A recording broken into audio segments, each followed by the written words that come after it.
আসসালামু আলাইকুম। আমি মাহমুদা খাতুন, উত্তরা ঢাকা থেকে। আমার নিজের ফেসবুক টাইমলাইন থেকে আজকে আমি সরাসরি হাজির হয়েছি।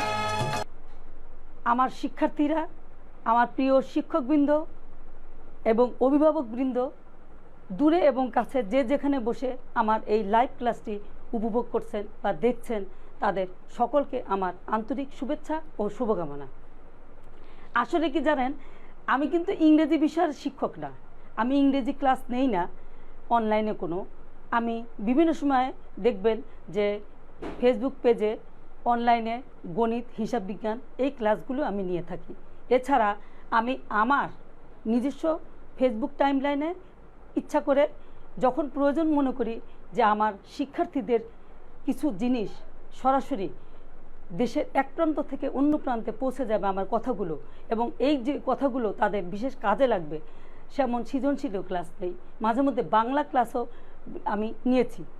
আজকে ইংরেজি নিচ্ছি এর মানে এই নয় যে আমি ইংরেজি খুব পারি বা ইংরেজিতে পণ্ডিত। আসলে কিন্তু সেরকম কিছুই না। কিন্তু একটা ব্যাপার আছে, সে ব্যাপারটি হলো কি, যে আমরা যারা শিক্ষক হয়েছি, এমনি এমনি তো আমরা শিক্ষক হইনি। আমরা কিছুটা লেখাপড়া করেছি, কোনোটা পাস দিয়েছি, এসএসসি পাস করেছি, ইন্টার পাস করেছি, অনার্স পাস করেছি, মাস্টার্স পাস করে কেউ অনার্স লেভেল, একটু ডিগ্রি লেভেল কমপ্লিট করলে আমরা কিন্তু শিক্ষক হয়েছি। আমরা শিক্ষক হয়েছি, আমরা তখন পড়েছি, আমরা ইন্টারমিডিয়েট পর্যন্ত ইংরেজি বিষয়টা সকলেরই কম্পালসারি। আমরা তখন কিন্তু ইংরেজি পড়েছি।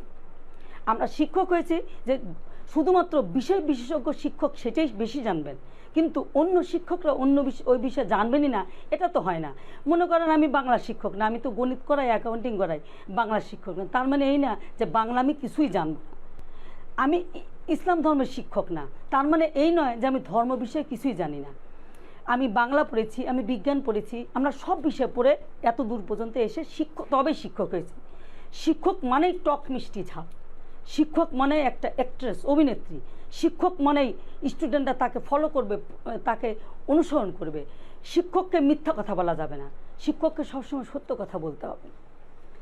তো আমি যদি এখন যেহেতু আমরা বাঙালি, আমাদের মাতৃভাষা বাংলা, যে কোনো বিষয় আমি বাংলাতে যত ভালো করে বুঝতে পারবো, ইংরেজিতে তত ভালো করে বুঝতে কোনো দিনই পারবো না।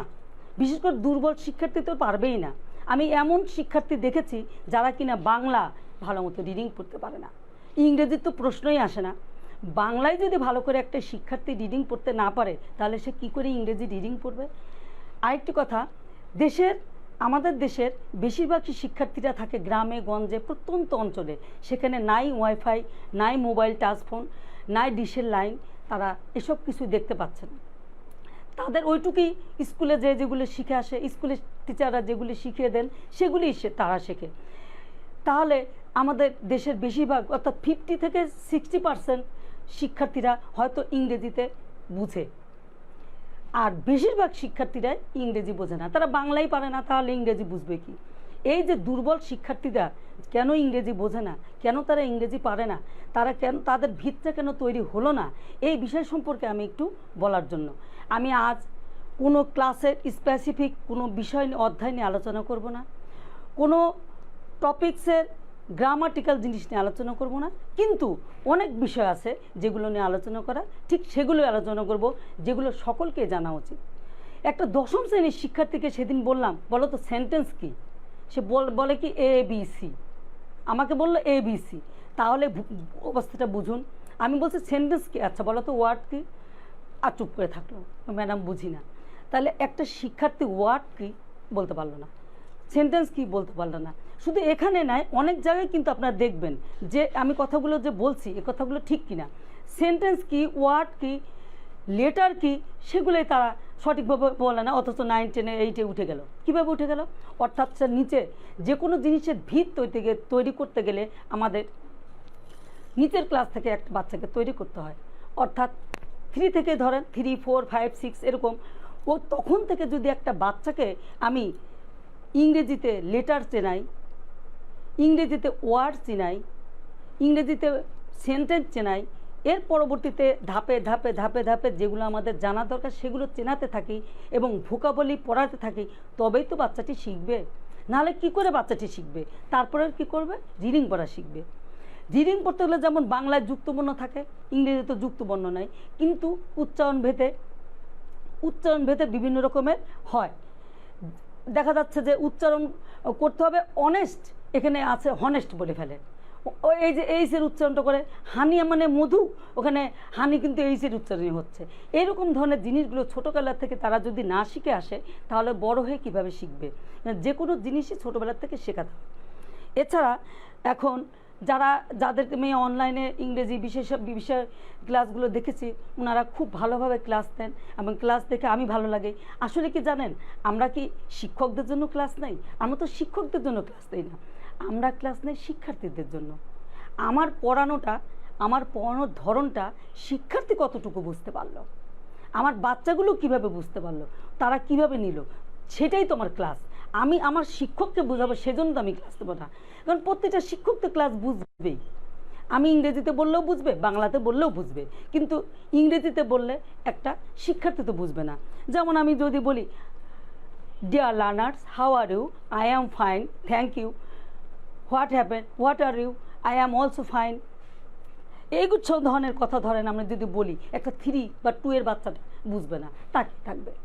আবার বলি, now I am going to my class, হ্যাঁ, লাস্ট ক্লাস আই অ্যাডেড, এরকম করে বলতে থাকি। তো তাহলে কী হবে? বাচ্চাটি বুঝবে। কারণ বাচ্চাটিকে বোঝানোর জন্য আমাকে বাংলা অবশ্যই ফলো করতে হবে। আমি বাংলায় ফলো করে তাদেরকে বুঝিয়ে তবে ইংরেজি দিই। কারণ ইংরেজি ক্লাস ইংলিশে তাকে পরীক্ষার হলে লিখতে হবে। আরেকটি ব্যাপার যে হাতের লেখাটা ওরা ভালো করে, মানে উপরে কতটুকু যাবে, নিচে কতটুকু যাবে, সাদা খাতায় তো পরীক্ষা দিতে হয়। পরীক্ষার সময় তো ইংরেজি রুল টানা কাগজ বা বাংলা রুল টানা কাগজ তো পরীক্ষার সময় থাকে না। ইংরেজি খাতা পরীক্ষা বলেন, বাংলা পরীক্ষা বলো, আর গণিত পরীক্ষা বলো, যে কোনো পরীক্ষার খাতা থাকে কিন্তু সম্পূর্ণ হোয়াইট, সাদা। তাহলে সেখানে তারা কোন জায়গায় অ্যান্সার টু দ্য কোশ্চেন নং লিখতে হবে সেটাই লেখে না, দেখা যাচ্ছে চিপার মধ্যে লিখে দিচ্ছে এবং ওইটার সাথে লাগিয়ে সে লিখেছে আমার অ্যান্সার, প্রশ্নের উত্তর। অর্থাৎ প্রশ্নের উত্তরই লিখতে জানে না। প্রশ্ন পড়া শিখলে তো তারা প্রশ্নের উত্তর লিখতে পারবে। তাহলে প্রশ্ন পড়া জানে না, প্রশ্ন লিখতে জানে না, ইংরেজি খালি পড়িয়েই গেলাম, এই লেসনটা বার করে এটা পড়ো, ওরা পড়লোই শুধু। কিন্তু ওদের কাছ থেকে তো আমরা বোর্ডে বা কোনো স্কুলে ফাইনাল পরীক্ষায় আমরা তো কখনোই মুখে পড়া নেই না, মৌখিক পড়া ধরি না, আমরা লিখে নিই। অর্থাৎ তার খাতার মূল্যায়ন করি, তার লেখাটা কেমন হয়েছে, সুন্দর হয়েছে কিনা, বানানগুলো সঠিক হয়েছে কিনা, সেগুলো আমরা দেখি। তো সেগুলো দেখতে গেলে আমাদের অনেক কিছু জানতে হয়। আমি তো আগেই বললাম যে আমি ইংরেজি বিষয়ে বিশেষজ্ঞ না এবং ইংরেজি ক্লাসের টিচার না, তবু আমি যেহেতু বাচ্চা পড়াই, আমার নিজের সন্তানকে আমি নিজে পড়িয়েছি, তাহলে তো আমি কিছু হলেও তো শিখেছি। সেই কিছু শেখা থেকে আজকে শেখা। আপনারা যারা ইংরেজি ক্লাস নেন তারা কখনোই মাইন্ড করবেন না, সব কিছু পজিটিভ দেখবেন। কারণ আমাদের প্রয়াত ভারতের একজন প্রেসিডেন্ট, সবাই চিনেন, আবুল কালাম আজাদ, তিনি বলেছেন যে উনি বলেছেন ফেল, অর্থাৎ ফেল মানে কিন্তু ফেল না। ফেল মানে কি? F for first, I for in. First মানে কি? ফার্স্ট অ্যাটেম্পট ইন লার্নিং, অর্থাৎ ফার্স্ট অ্যাটেম্পট ইন লার্নিং, এলতে লার্নিং, এতে অ্যাটেম্পট, অর্থাৎ ফেল নয়। এন্ড, উনি বলেছেন এন্ড কি? অর্থাৎ এফোর্ট নেভার ডাই, প্রচেষ্টা কখনোই বৃথা যায় না। আমাদের হাতের 5টা আঙুল তো সমান নয়, সকলের পড়ানোর পদ্ধতি, টেকনিক, কথা বলা, বাচনভঙ্গি এক নয়, এক একজনের এক এক রকম, কারোটা বেশি ভালো, কারোটা কম ভালো, কারোটা চলে, এমন টাইপের। তার মানে এই না যে সবাইকে একই রকম হতে হবে, সবাই তো একই রকম হবে না। কারণ আল্লাহ আমাদের প্রত্যেকটা মানুষকে প্রতিটা জিনিসই আলাদা করে তৈরি করেছেন। কেউ কারোর মতো হবে না, কেউ ভালো হবে, হয়তো কেউ খারাপ হবে, অথবা কেউ দুর্বল হবে, এমনই। খারাপ কিন্তু আসলে খারাপ না, মানে প্রত্যেকের মধ্যেই কিন্তু ভালো গুণাবলী অবশ্যই রয়েছে। অনেকে বলে যে ম্যাডাম আমি কিছুই পারি না, হ্যাঁ আমি লাইভে ক্লাস নিতে পারি না, কীভাবে আমাকে ওবিএস পদ্ধতিতে ক্লাস নিয়ে সেটাকে 7 দিন ধরে ঠিকঠাক করে একদম ফিটফাট করে ওকে করে তারপরে ক্লাস নেই। আপনার মতো সরাসরি পারি না। আমি সবাই সব কিছু পারতে হবে এমন তো কথা নেই। আপনি যেটা পারেন হয়তো দেখা যাচ্ছে সেটাই আমি পারি না, আসলে উনি যেটা পারেন হয়তো সেটাই আমি পারি না। তাহলে আসলে সবাই সব কিছু পারে না, সবাইকে সব কিছু পারতে হবে এমন না। এতক্ষণ তো অনেক কঠিন কঠিন কথা বললাম, আগে একটু ভাবছি একটু ইংরেজি বিষয়, যেহেতু আমি তোমাদের সাথে কথা বলবো, একটু ইংরেজি বিষয়ে মজা দিয়ে নিই।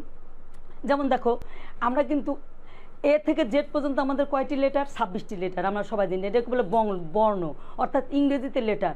বাংলা যেমন স্বর স্বর ক খ, হ্যাঁ, ইংরেজিতে তেমন এ থেকে জেড পর্যন্ত রয়েছে 26টি লেটার। তাহলে 26টি লেটার মানে বর্ণ। আচ্ছা, 26টি অক্ষরের বাইরে তো না। তা এখন এই 26টি যে বর্ণ, এই 26টি বর্ণের মধ্যে আমরা তো সবাই গ্রামাটিক্যাল নিয়ম অনুযায়ী I am a girl, I am A woman, হ্যাঁ, এরকম বলি। হি ইজ এ বয় বা দ্যাট ইজ দ্য বয়, এরকম বলি। এখন একটা ছোট্ট আমার প্রশ্ন, যে সেটা হলো, হয়তো অনেকে জানেন, তো সেটা আয়ের পরে কখন ইজ হয়? আই এর পরে কখন ইজ হয়? তো দেখেন, এটা হচ্ছে, বা তোমরাও বাচ্চারাও তোমরাও দেখো, যারা 9, 10-এ পড়ে আরও ভালো বুঝবে, যে আমরা কিন্তু আয়ের পরে কি বসাই?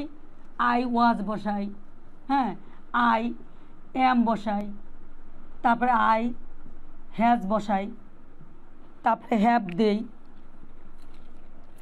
এরকম করে আমরা কিন্তু সেন্টেন্স তৈরি করি। হ্যাভও দেই, আই হ্যাভ, এরকম দেই। কিন্তু আয়ের পর আমরা কখন ইজ দেই?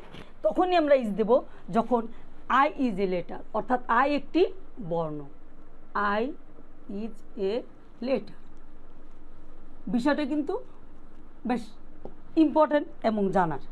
হ্যাঁ, আই একটি বর্ণ, অর্থাৎ ABCDEF যেমন সেমন একটা বর্ণ, তখনই আয়ের পরে ইজ হবে।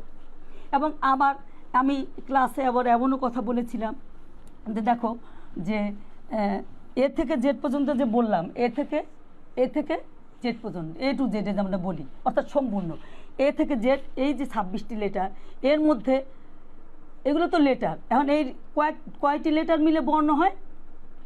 কয়টি বর্ণ মিলে একটি শব্দ হয়?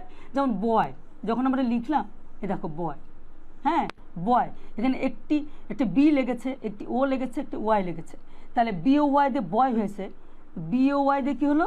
বয় হলো। হ্যাঁ,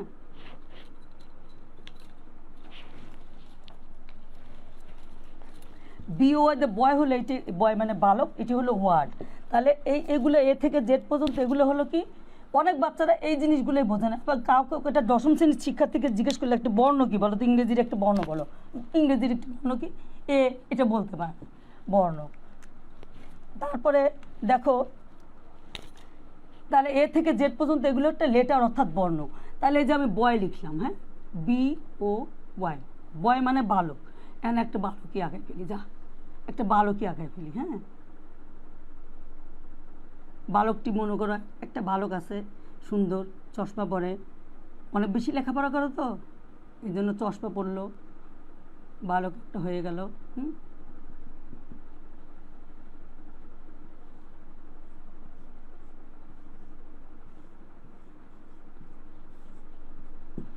অর্থাৎ বয় মানে বালক, এই যে বয় মানে বালক, এটা কিন্তু এটা কি হলো? এটা একটা ওয়ার্ড হলো, এটা হলো, অর্থাৎ লেটার থেকে ওয়ার্ডে আসলো। হ্যাঁ, আবার এই বয় যখন হবে আই অ্যাম এ বয়, যখন হবে আই অ্যাম এ বয়, আমি হই একজন বালক, এটা হয়ে গেল সেন্টেন্স, আই অ্যাম এ বয়। তাহলে দেখো যে কয়েকটি লেটার মিলে একটি ওয়ার্ড, অর্থাৎ শব্দ, কয়েকটি লেটার মিলে একটি ওয়ার্ড। এই জিনিসগুলো, ছোটোখাটো জিনিসগুলো ছোটো থেকে শিখতে হয়, জানতে হয়। তারপরে কয়েকটি শব্দ মিলে হলো একটি সেন্টেন্স। আমাদের ইংরেজিতে পড়তে গেলে, যখন আমরা ইংরেজি জিনিসটা পড়বো, ইংরেজি জিনিসটা যখন আমরা পড়বো, তখন কিন্তু আমাদের সমস্ত নিয়মকানুনগুলো মেনে আমাদের পড়তে হয়। কারণ আমরা দেখো, তোমরা পড়ো আর্টিকেল, অ্যান্ড আর্টিকেল পড়ো যে AND, শুধু এইটুকুই। এই আর্টিকেল মানে কি? এইটাই অনেকে শিক্ষার্থী জানে না, যে আর্টিকেল শব্দের অর্থটা কী, অর্থাৎ আর্টিকেল যে পদাশ্রিত নির্দেশক, হ্যাঁ, এইটাই অনেকে জানে না। ভয়েস করো, ভয়েস মানে বাচ্য, এটা জানতে হবে। আমরা ডাইরেক্ট স্পিচ ন্যারেশন করি, অর্থাৎ উক্তি পরিবর্তন করি, এইটাই ওইটা বলে স্পিচ ন্যারেশন করো, অর্থাৎ উক্তি পরিবর্তন জানি না। তাহলে প্রতিটা জিনিসের এই ভোকাবুলারি, প্রত্যেকটা বাচ্চাকে প্রতিদিন, তোমাদের এখন সময়, প্রতিদিন 5টি করে ভোকাবুলারি শেখো, প্রতিদিন 5টি করে অ্যান্টোনিম সিনোনিম শেখো। অর্থাৎ অ্যান্টোনিম সিনোনিম কি? অ্যান্টোনিম সিনোনিম হচ্ছে বিপরীত শব্দ, সমার্থক শব্দ। মানে যখন তোমাদের চুজ দ্য বেস্ট অ্যান্সার আছে কোনো টপিক থেকে, তখন কিন্তু ওই একই শব্দ ঘুরিয়ে দেয়। যেমন স্টুডেন্ট মানে ছাত্র, ওখানে দিল পিউপিল, তখন তুমি জানো না যে পিউপিল মানে ছাত্র, অর্থাৎ স্টুডেন্টের সমার্থক শব্দই তো পিউপিল, এইরকম টাইপের আর কি, এরকম টাইপের জিনিসই তোমার জানা জিনিস। অর্থাৎ তুমি যদি তোমার টেক্সটের সমস্ত শব্দের অর্থগুলো ভালো করে তুমি পড়ো, তাহলে তোমার অ্যান্সার দুটো কোশ্চেনের প্রশ্ন বুঝতেও সমস্যা হবে না, তারপরে তোমার চুজ দ্য বেস্ট অ্যান্সার করতেও সমস্যা হবে না। যেমন ধরো আমার কাছে একটি প্রশ্নই আমি বলি, প্রশ্ন নিয়ে তো আজন ভালো। যেমন দেখো এখানে একটা পিইসির প্রশ্ন, এটা পিইসির মানে অর্থাৎ প্রাইমারি এডুকেশন কম্পিটিশন ইংরেজি প্রশ্ন। এখানে আছে প্যাসেজটা আছে কি, Seema is at home today, Seema is at home today এটা আছে। এখন খেয়াল করো এখানে লেখা আছে যে প্রশ্ন যা read the text and answer the following question 1, 2, 3 and 4। And এই কথাটা একটা স্টুডেন্ট বুঝতো না যে রিড দ্য টেক্সট অর্থাৎ এই অনুচ্ছেদটি পড়ো, পড়ে 1, 2, 3 এবং 4 নং প্রশ্নের উত্তর দাও।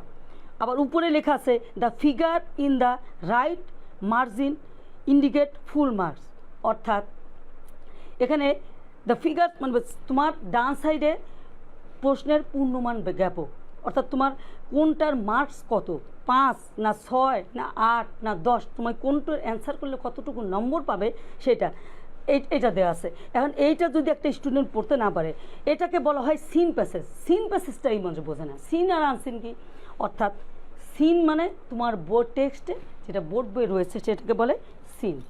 আচ্ছা, যেটি তোমার বোর্ড বইয়ে নেই, তোমার টেক্সটে নেই, অর্থাৎ বোর্ড বই কর্তৃপক্ষ যে বোর্ড তোমাদের দিয়েছে টেক্সট সেখানে নেই, কিন্তু ওই রকম সহজ তোমার জিনিস আছে, সেটাকে বলা হয় আনসিন।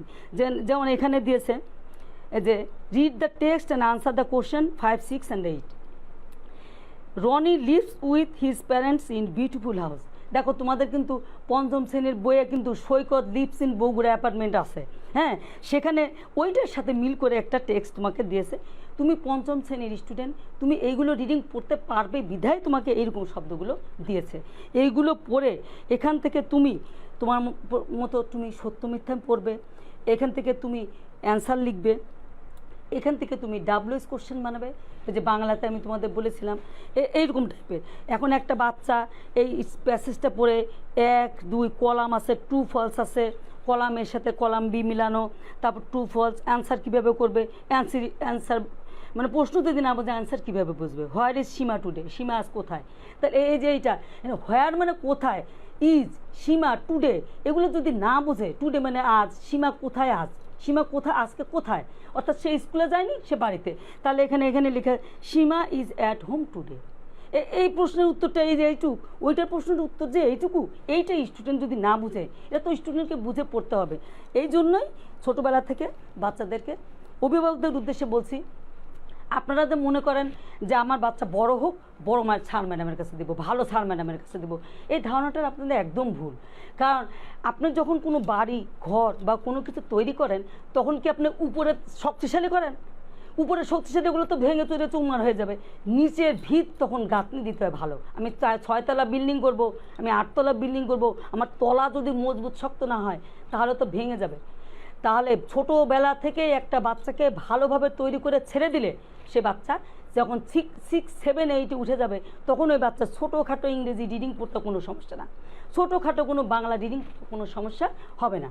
সেজন্যই অভিভাবকদের উদ্দেশ্যে অবশ্যই এটা বলা। আমি নিজেই দেখেছি, এখানে অভিভাবকরা বলে থাকা এখন নিচের ক্লাসে পড়ে 3, 4 পড়ে, তাতে কি আছে, বড় ক্লাসে উঠবো, 8, 9, 10 যখন উঠবো তখন ভালো ম্যাডামের কাছে পড়তে দেবো না। আরে নিচেই তো নষ্ট হয়েছে গোড়া, এখন গোড়ায় যখন নষ্ট হয়ে থাকে তখন আপনি 9, 10 একটা স্টুডেন্টকে তখন আমি ওয়ার্ড বোঝাবো, নাকি সেন্টেন্স বোঝাবো, না পার্টস অফ স্পিচ বোঝাবো, নাকি অন্য কিছু বোঝাবো, না টেন্স বোঝাবো? ওগুলো তো তার ধাপে ধাপে ধাপে ধাপে প্রতিটা ক্লাসে ছোট ছোট করে শিখে আসতে হয়। অর্থাৎ present, past, past participle, sentence কি, অর্থাৎ ওয়ার্ড ভেদে সেন্টেন্স কয় প্রকার, মিনিং ভেদে, স্ট্রাকচার ভেদে থাকে, মিনিং ভেদে থাকে এগুলো, তারপরে ভয়েস, ন্যারেশন, তারপরে টেন্স, বিশেষ করে টেন্স, তারপর স্ট্রং অ্যান্ড উইক ভার্ব, এইসব জিনিস, অর্থাৎ সিলেবাল, এইসব জিনিস যদি ছোটোবেলা থেকে সে না শিখে আসে, তাহলে হুট করে সে কী করে ভয়েস করবে, হুট করে সে কী করে ইন্টারোগেটিভ সেন্টেন্স চিনতে তো পারে না। তখন হচ্ছে ইংরেজিতে, আমার ছেলে মেয়ে ইংরেজিতে কিছুই পারে না, দুর্বল। তো দুর্বল তো বানায় তো রেখেছে, বাচ্চার তো দোষ নেই। বাচ্চার কি দোষ? বাচ্চা তো জানে না যে তাকে এইভাবে পথ দেখে যেতে হবে। তো আমার আরেকটি কথা, আপনারা যারা মা, শিক্ষক হন বা না হন, যারা মা রয়েছেন তারা আপনার নিজের বাচ্চাকে নিজে পড়ান, যতটুকু ক্লাস পর্যন্ত আপনি পারেন। কারণ নিজের মায়ের থেকে বড় শিক্ষক আর পৃথিবীতে কেউ হতে পারে না। আপনি যতটুকু পারেন, আপনার বাচ্চাকে 3 পর্যন্ত পারেন 3 পর্যন্তই আপনি পড়ান, আপনি 5 পর্যন্ত পারেন আপনি 5 পর্যন্ত আপনি বাচ্চাকে পড়ান। তারপরে আপনি পারেন না, আপনি অতটুকু যোগ্যতা হয়তো নেই, আপনি তখন শিক্ষকের কাছে দেন। শিক্ষকের কাছে দিয়ে আপনি হাল ছেড়ে দিয়ে বসে থাকবেন না, আপনি বাচ্চার কাছে বসে থাকবেন, বাচ্চাকে সময় দিবেন, বাচ্চা কী শিখে আসলো, কী পড়লো, কী করছে। আপনার বাচ্চাকে আপনি যদি ওগুলো খেয়াল না করেন তাহলে তো বাচ্চাটা আস্তে আস্তে আস্তে আস্তে আপনার ছাড়া হয়ে যাবে, তখন হচ্ছে বাচ্চাটা শিখবে না। ওই যে বললাম, আপনার যতটুকু পারেন। আমি দেখেছি শিক্ষক নিজেই ইংরেজির, অথচ সে নিজে ইংরেজি টিচার, তার বাচ্চাকে ইংরেজি পড়তেছে অন্য টিচারের কাছে। এটা কেন হবে? ইংরেজি শিক্ষক, তুমি ইংরেজিটা অন্তত তোমার বাচ্চাকে পড়াও। অন্য সাবজেক্ট তুমি গণিত যদি না পারো তাহলে তুমি গণিত বা অন্য সাবজেক্টের জন্য টিচারের কাছে দাও, অসুবিধা কী? কিন্তু ইংরেজিটা তুমি নিজেই পড়াও, তাও পড়াবে না, অন্য জায়গায় দিয়ে হবে। অন্য জায়গায় দিলে কী হয়, একবার বাচ্চাটা গেল ইংরেজি শিক্ষকের কাছে, একবার বাচ্চাটা গেল বাংলা শিক্ষকের, বাংলা তো পড়ে না সাধারণত, হয়তো গণিত। আর এই যে বাংলা বাদ দিয়ে গণিত, অ্যাকাউন্টিং আর ইংলিশ, এই 3টা সাবজেক্টের পিছনে, বা ফিজিক্স কেমিস্ট্রি যারা সায়েন্স নেয়, হায়ার ম্যাথ আছে, এই সাবজেক্টের পিছনে বাচ্চারা সারাদিন দৌড়াদৌড়ি করে। সারাদিন স্কুল ছুটির আগেও কি স্কুল ছুটির, এখন তো স্কুল বন্ধ, এই সারাদিন একটা বাচ্চা দৌড়াদৌড়ি করে, বাচ্চার ব্রেন কি সন্ধ্যার সময় কি কোনো কাজ করবে? বাচ্চার ব্রেন কি কোনো কিছু পড়া ঢুকবে? কখনোই ঢুকবে না। তাহলে একসাথে এতগুলো চাপ একটা বাচ্চা কীভাবে নেবে? আমরা শুধু পর পর পর বলে থামায়, বাচ্চাটার দিকে খেয়াল করতে হবে না? বাচ্চাটা, ওই যে কথা বললাম না, প্রথম থেকে আপনি বাচ্চাকে সেভাবে তৈরি করবেন। এখন বাচ্চাটাকে পুরো নষ্ট বানায় ফেলার পর তখন ভালো জায়গায় দিয়ে দিছিলাম ম্যাডামের কাছে পড়তে, কি স্যারের কাছে পড়তে, আমার বাচ্চাটা পাস করলো না, স্যার ম্যাডাম কি পরীক্ষার খাতায় লিখে দিয়ে আসবে? পরীক্ষার খাতাতে আপনিও লিখবেন না, আপনার টিচারও লিখবে না, লিখবে তো আপনার বাচ্চা। তাহলে আপনার বাচ্চাকে যদি আপনি তৈরি না করেন, তৈরি করার সিস্টেম না করেন, তাহলে বাচ্চা তো পরীক্ষা ফেল করবেই, এটা স্বাভাবিক বিষয়। তখন শিক্ষকের দোষ দিয়ে লাভ কী? শিক্ষকের কী দোষ? শিক্ষকের কোনো দোষ নাই, কারণ আপনিই তো তৈরি করেন নাই। হ্যাঁ, নিজের থেকে বাচ্চাটাকে ঠিকমতো খেয়াল করেন নাই, বাচ্চাটা যখন দেখা যাচ্ছে ফেলটুস মানে, তখন আপনারা এসে শিক্ষকের দোষ দেন। আর যদি ভালো রেজাল্ট করে তখন নিজের ক্রেডিট নেন, যে আমার বাচ্চা ভালো, আমার বাচ্চা ভালো করে পড়ছে তাই পাস করছে। মানে কোন দিকে যাব? মানে শাখের করাত, এইদিকেও দোষ এদিকেও। খারাপ রেজাল্ট করলে শিক্ষকের দোষ, ভালো রেজাল্ট করলে বাচ্চা পড়ছে ভালো করছে। তো যাই হোক, আসলে কথাগুলো আমি কাউকেও কিন্তু ইন্ডিকেট করে বলছি না, কারণ আমি একজন মা, আমি একজন শিক্ষক, আমি কাউকে উদ্দেশ্য করে কথা বলছি না, আমি সার্বজনীন কথা বলছি, সর্বজনীন কথা বলছি, সবার উদ্দেশ্যেই বলছি বিষয়টা। তো আরেকটি কথা বলবো যে দেখেন, একটা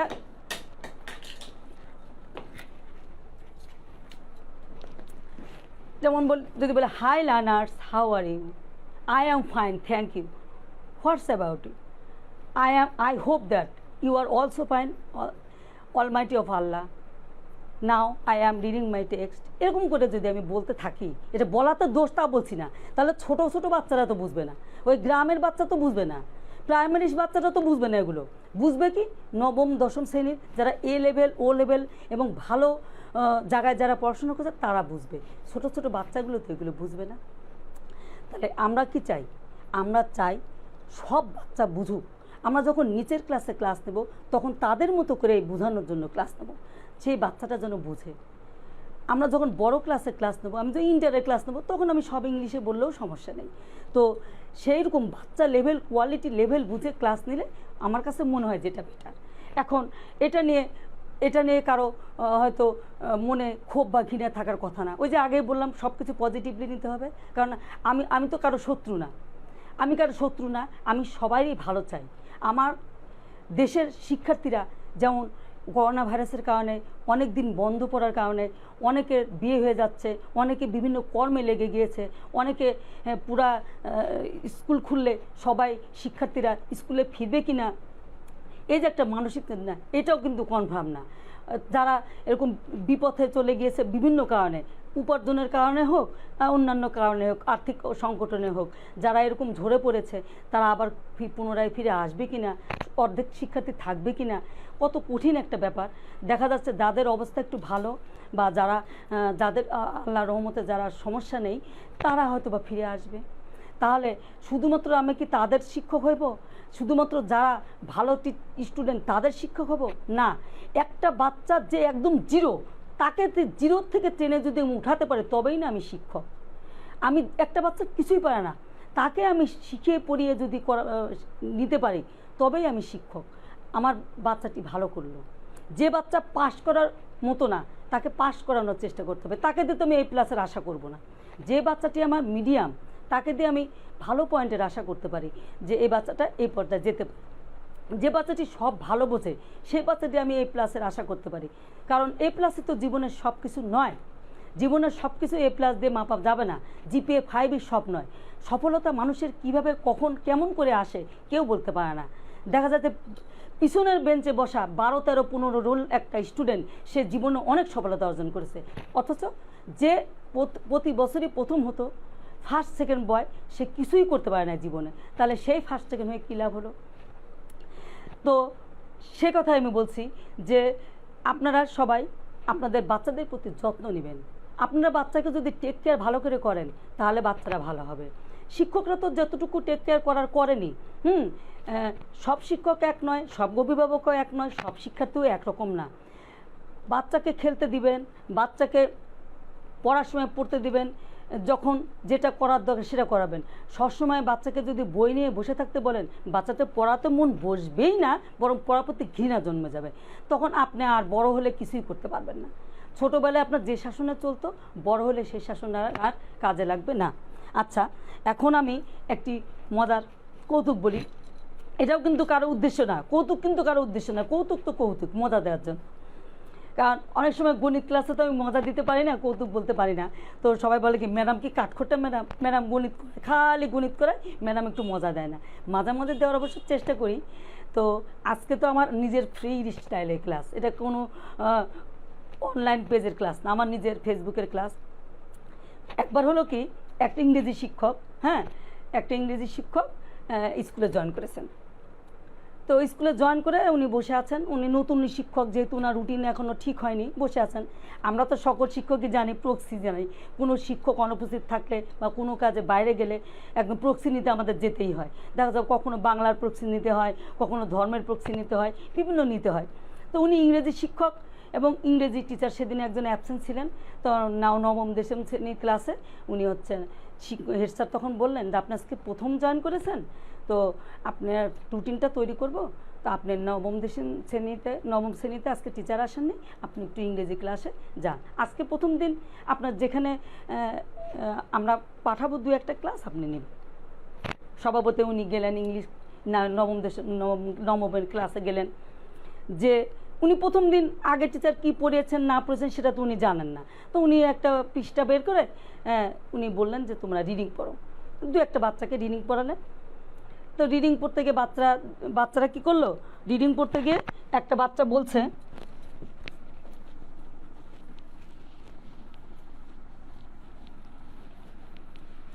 একটা বাচ্চা পড়তে গিয়ে দেখে বাচ্চারা উচ্চারণে ভুল শেখে, এই যে বলছে শেখাতে হবে।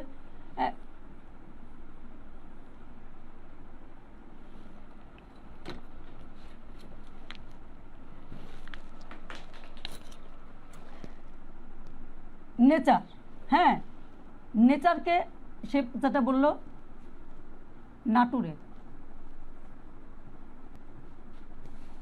নেচারকে বলল নাটুরে। সবাই তো শিক্ষক প্রথম দিন আর কিছু বললেন না, থাক সবাই নাটুরে বলছে। তো ক্লাস শেষ, চলে আসতেন অফিস রুমে বসে উনি বলছেন যে একটা জিনিস আমি অবাক হলাম, নবম শ্রেণীর ক্লাসে সবাই নেচারকে নাটুরে বলল। তখন আরেকটা শিক্ষক বলছেন, আরে ওরা তো এখনও মাটুরে হয় নাই, অর্থাৎ ম্যাচিউর হয় নাই।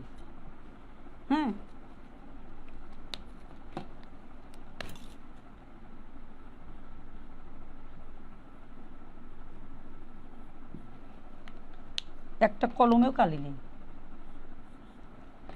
কি ব্যাপার?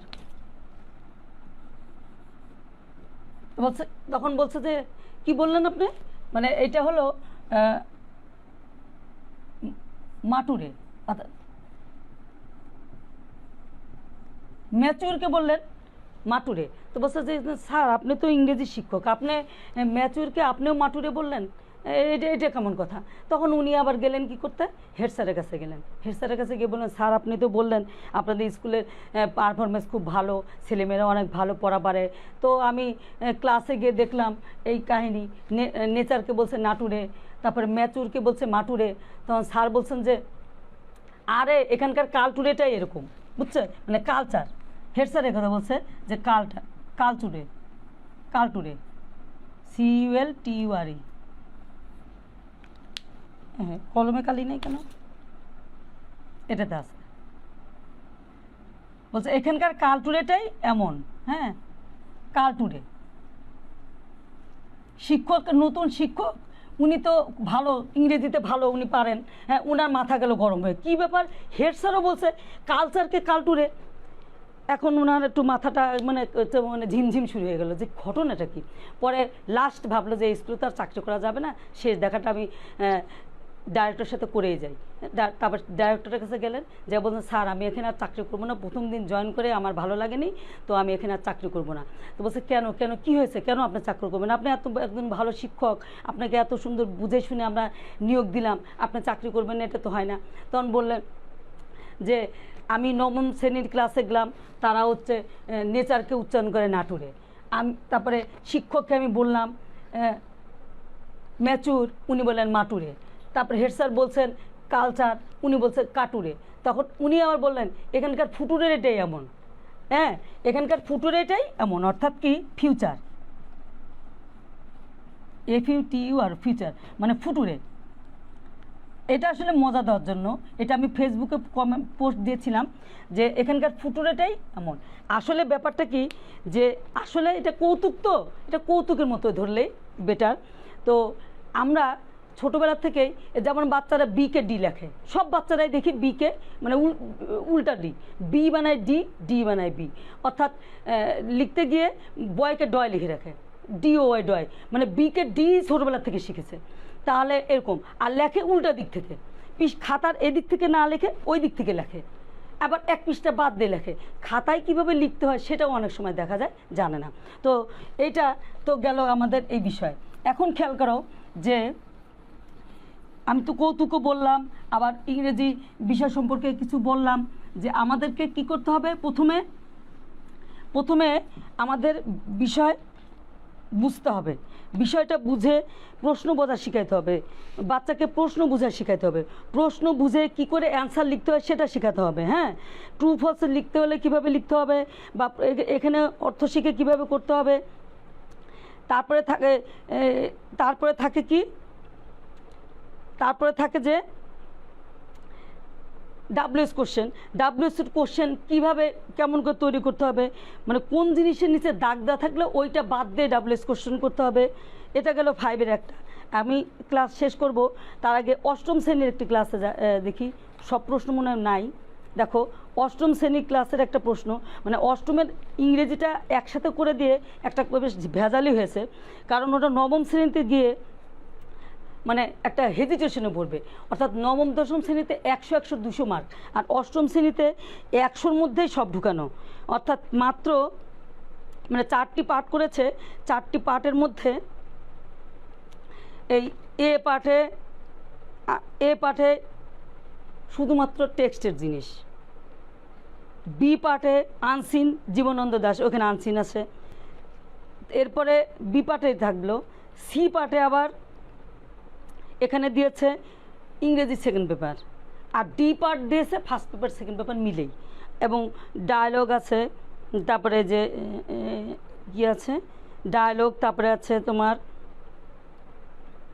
ইমেল, তারপরে আছে প্যারাগ্রাফ। অর্থাৎ এই যে এই কথাটাই বলতে যাচ্ছিলাম, এটা পঞ্চম শ্রেণী থেকে থাকে, যে সাপোজ ইউ আর মাহিন অথবা Mahima, your friend is Sadika অথবা সোহেল, মানে অবলিক দেওয়া থাকে।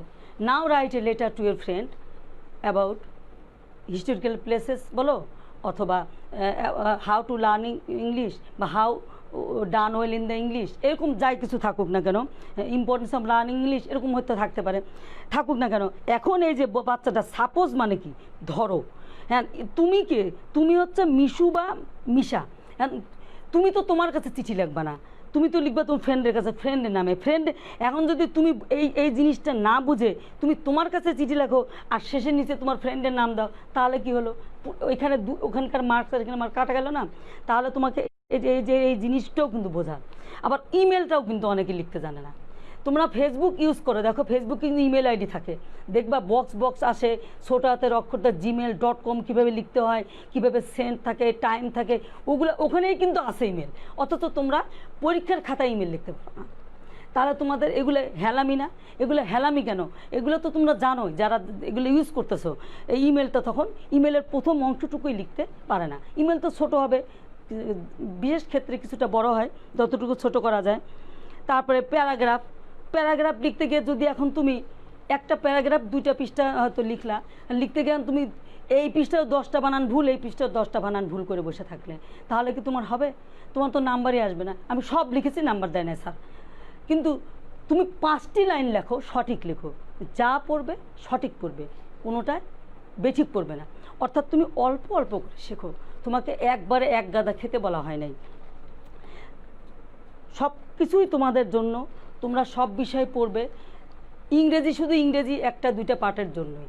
দেখো বাংলাতে কতগুলো বিষয় পড়তে হয়, হ্যাঁ, বিজ্ঞান, ধর্ম, কৃষি, তারপরে আইসিটি, বাংলা প্রথম পত্র, বাংলা দ্বিতীয় পত্র, কতগুলো বাবিপ, কতগুলো সাবজেক্ট তোমাকে বাংলায় পড়তে হয়। আর ইংরেজিতে একটা সাবজেক্ট, গণিতে একটা সাবজেক্ট। এই যেগুলোর পিছনে সবসময় না ধরে এগুলোর পিছনে তোমরা বাড়িতে সময় দিবা।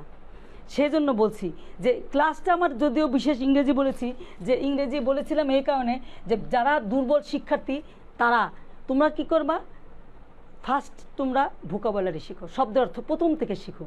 ভোকাবুলারি শেখার পরে তোমাদের ইংরেজি গ্রামার বইয়ে তোমরা স্ট্রং ভার্ব, উইক ভার্ব, অর্থাৎ V1, V2, V3 যেটাকে বলে, যে do, did, done, go and gone, এগুলো কিন্তু আছে। তোমরা বাসায় টিচার থাকুক আর মা বাবা থাকুক তাদেরকে বলবা, ওগুলো তোমরা যদি 100টা পড়ো 300টা পড়া হয়ে যাবে। ওগুলো শেখো। তোমরা টেন্স শেখো, এগুলো সেন্টেন্স শেখো।